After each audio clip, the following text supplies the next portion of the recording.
საჯარო ბაგაბახში ვითარება მას შემდეგ დაიძაბა, რაც ადგილზე სამსახურიდან უმიზეზოდ გათავისუფლებული თანამშრომლები მივიდნენ და დირექტორისგან კითხვებზე პასუხები მოითხოვეს. რამდენიმე საათიანი ლოდინის შემდეგ ლია დემურჩევი იძულებული გახდა გათავისუფლებულ თანამშრომლებს შეხვედროდა. ეს შეხვედრა სიტყვიერი დაპირისპირებისა და ხმაურის ფონზე მიმდინარეობდა.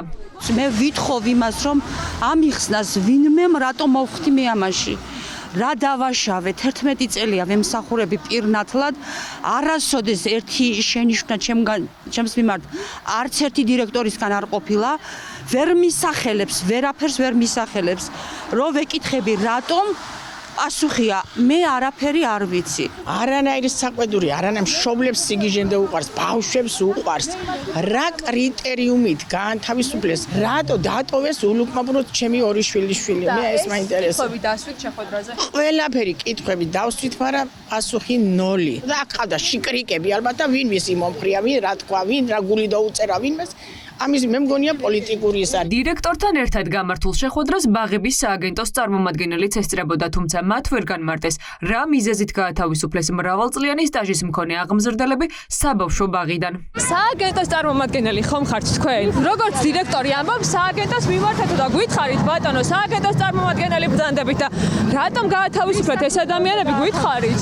დირექტორმა ლია დემურჩევმა თანამშრომლებს სამსახურიდან გათავისუფლების შესახებ პარასკევს საღამოს 6 საათზე თათბირზე აცნობა. მან წინასწარ შედგენილი სია ამოიკითხა და ამტკიცებდა, რომ ამ გადაწყვეტილების უკან ბაღების სააგენტო იდგა. არსებობს ჩანაწერი, სადაც დირექტორი აღიარებს, რომ სტაჟიან თანამშრომლებს სააგენტოს მოთხოვნით უშვებს. გადმოცეს სია, ძალიან რთული სია. 20 კაცი. ბელანი. ძალიან ძვირფასები ხართ ამ სიიდან. ზოგზე შენიშვნაც კი არ მაქვს მიცემული. მე არ წერე არავის განება სააგენტო. გადმოგზავნა და დადასტურებული აქვს, რომ მე გადასცემი. ეს ვარდებულება მაქვს და მე არ გათავისუფლებ. თბილისის საჯარო ბაღებში რეორგანიზაციის სახელით დაწყებული საკადრო წმენდა დაჩქარებულ ტემპში მიდის. ჯერ იყო ბაღების დირექტორები, ახლა უკვე აღმზრდელები. ერთმანეთის მიყოლებით ათავისუფლებენ ყველას, ვინც ქართული ოცნების მხარდამჭერი და ოლიგარქის რეჟიმის მადიდებელი არ არის. 300 ლარი გვაქვს მათხოვრული და ისიც კი იმასაც კი ვერ მიუდან ჩემ არასრულწლოვან ბავშვს. 2 თვის უკან მიიღო აღმზრდელები და შემცირებას ელოდებოდა, რეორგანიზაციას ელოდებოდა და ჩვენ გაგვიშვა საფშა ისინი დატოვა.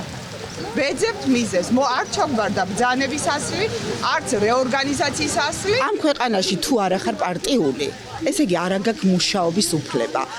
ძალიან არ მომწონს, როდესაც საბავშვო ბაღს ყველაზე წმინდა, ყველაზე სუფთა, ყველაზე საყვარელ ბავშვებს აი ესე იგი გვაპირისპირებენ გინდა თუ არა ბინძურ პოლიტიკაში უნდა გაერიოდო ჩვენ არ გვაინტერესებს პოლიტიკა ჩვენ ვაკეთებთ ჩვენს საქმეს ხო შეიძლება დაგვაცადონ მუშაობა ხმამაღლა რომ ვამბობდი მაგის ბრალია ყველაფერი ესენი ითხოვენ რომ დარწმუნებულები რო იყვნენ პარტიული ხალხი უნდათ ყველა რომ აი ამათი დააკომპლექტონ ჯგუფები, რომ არ კონდეთ იმის შიში, რომ აი მე ვიღაცამ ზედმეტად ყმა არ ამოიღოს რამეზე. 196 საჯარო ბაღი ერთადერთი არ არის, სადაც საკადრო წმენდა დაიწყო.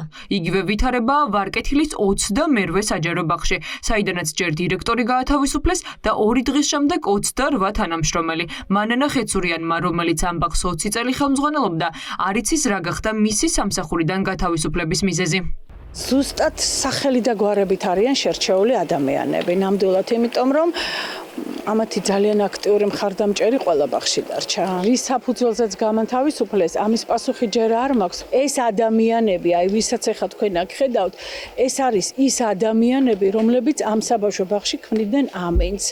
პროფესიონალიზმის პიკი თუ შეიძლება ითქვას, ეს ადამიანები წარმოადგენენ ამათ გამო დარჩა უამრავი ბავშვი ატირებული, უამრავი დედა ძალიან ცუდ დღეში. მე მაინტერესებს, რის საფუძველზე გაგვიშვეს ჩვენ ძველი თანამშრომლები, რა დავაშავეთ ასეთი? არანაირი წინასწარი გაფრთხილება, იმის ღირსებიც აღარ ვიყავით, რომ ეთქვათ, რომ გოგოებო, ესეთი სიტუაცია და უნდა წახვიდეთ.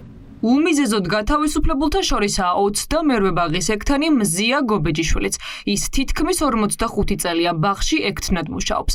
ოპერაციის შემდეგ სამსახურში დაბრუნებულმა სრულიად შემთხვევით აღმოაჩინა, რომ სამსახურის გარეშე დარჩა, თუმცა რატომ არავის განუმარტავს. ეჭვი აქვს, რომ მისი შვილის აქტიურობა არ აპატიეს, რომელიც აქციების მონაწილეა. იმიტომ რომ ჩემი შვილი სახელმწიფო სამსახურშია, რომელსაც არ ვიცი, მაგენ ეტყობა მაგათ იმას ვერ აფრიალებს დროშას. ძალიან ხშირად ტელევიზიაში ჩნდებოდა ოპოზიციის მხრიდან აშუქებდნენ, ანათებდნენ და ეტყობა მეც იმიტომ გამანათეს. 91 წლიდან აქამდე მოვედი და აქამდე არაფერი დამშავებია, ეხლა რა დავაშავე ვერ გავიგე. საჯარო ბაღებში რეორგანიზაციის პროცესი 20 მარტს გამოცხადდა, მაგრამ მაშინ ბაღების სააგენტოში ამტკიცებდნენ, რომ საკადრო წმენდას არ აპირებდნენ, თუმცა ფაქტია გათავისუფლებების სერია უკვე დაიწყო.